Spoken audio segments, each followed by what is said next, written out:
Dengarkan baik-baik. Di sebuah ruangan yang remang, di antara gema keheningan, dua kata itu diucapkan. Bukan diteriakkan, tapi dibisikkan. Seperti sebuah rahasia sakral yang hanya diperuntukkan bagimu. Kamu berbeda.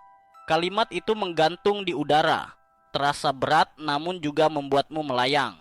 Sebuah validasi yang selama ini kamu cari dalam diam. Kamu merasa dilihat, benar-benar dilihat. Bukan sebagai bagian dari kerumunan tanpa wajah, tapi sebagai entitas yang unik, sebuah anomali yang indah. Inilah awal dari sebuah ilusi yang dirancang dengan sangat teliti.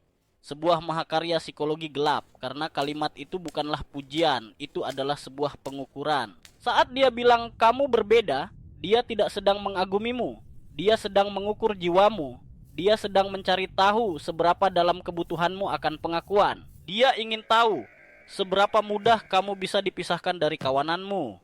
Seberapa rela kamu meninggalkan dunia yang kamu kenal demi sebuah pulau terpencil yang dia tawarkan. Frasa kamu berbeda adalah gerbang pertama, gerbang menuju isolasi yang manis.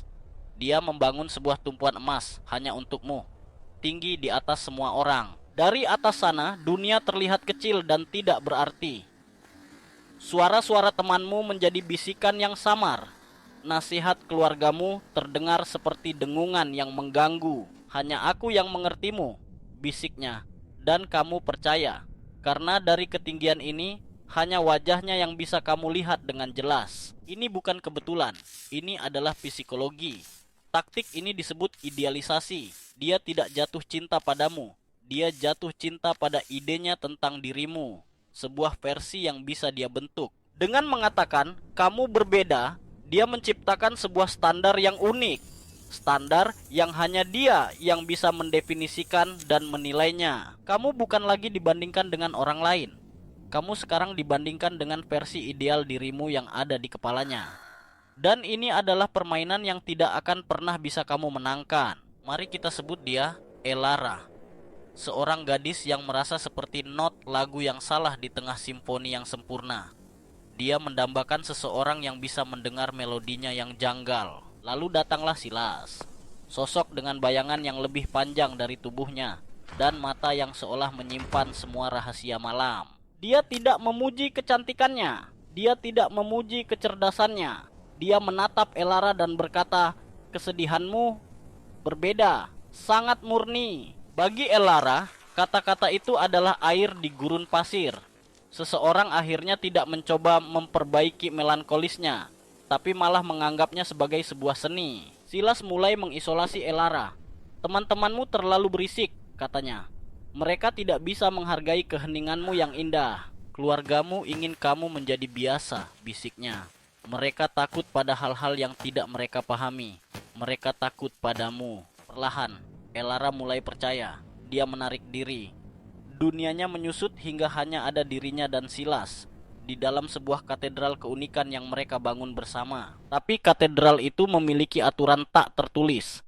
Elara harus tetap menjadi berbeda versi Silas. Dia harus menjadi. Suatu hari Elara tertawa. Tawa yang lepas dan tulus saat melihat seekor anak kucing yang kikuk. Itu adalah suara yang jernih, tanpa sedikit pun jejak kesedihan. Wajah Silas berubah, senyumnya lenyap digantikan oleh kekecewaan yang dingin.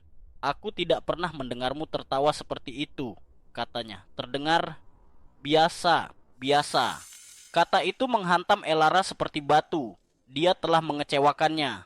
Dia telah melanggar satu-satunya aturan. Jangan menjadi biasa. Hukuman dimulai. Keheningan yang menusuk, tatapan yang hampa. Silas menarik diri, meninggalkannya sendirian di reruntuhan katedral mereka. Elara panik. Dia mencoba menjadi berbeda lagi. Dia memaksakan kesedihan, menulis puisi-puisi kelam. Tapi tawa itu telah merusak mantranya. Dia telah merasakan normalitas, dan Silas tahu itu. Ini adalah siklusnya. Idealisasi, devaluasi, lalu pembuangan. Dia mengangkatmu setinggi langit hanya untuk menikmati pemandangan saat kamu jatuh. Titik baliknya datang tanpa drama. Suatu malam, Elara mengikuti Silas. Bukan karena cemburu, tapi karena rasa penasaran yang dingin, seperti seorang ilmuwan yang mengamati spesimen. Dia tidak bisa mendengar apa yang mereka katakan, tapi dia tidak perlu. Dia melihat cara Silas menatap gadis itu, cara dia sedikit memiringkan kepalanya, dan kemudian dia melihatnya. Gerakan bibir yang sudah sangat ia kenal, sebuah bisikan sakral yang kini terasa murah. Kamu berbeda. Tidak ada rasa sakit, hanya kejelasan yang membekukan. Dia bukanlah sebuah mahakarya, dia hanyalah sebuah prototipe, sebuah pola. Tumpuan itu tidak pernah dibangun untuknya. Tumpuan itu adalah panggung, dan dia hanyalah salah satu dari banyak aktris yang memainkan peran yang sama. Malam itu, Elara tidak kembali ke katedral mereka. Dia berjalan ke arah yang berlawanan. Setiap langkah terasa lebih ringan dari sebelumnya. Dia memotong talinya bukan dengan gunting, tapi dengan kesadaran. Kesadaran bahwa keunikannya tidak memerlukan penonton atau juri. Jadi, saat seseorang datang kepadamu dengan bisikan kamu berbeda, berhentilah sejenak. Jangan biarkan egomu yang menjawab. Biarkan intuisimu yang berbicara. Lihatlah mata mereka. Apakah mereka melihatmu atau mereka melihat sebuah kanvas kosong yang bisa mereka lukis sesuka hati? Ingat, orang yang benar-benar menghargaimu tidak akan memisahkanmu dari dunia.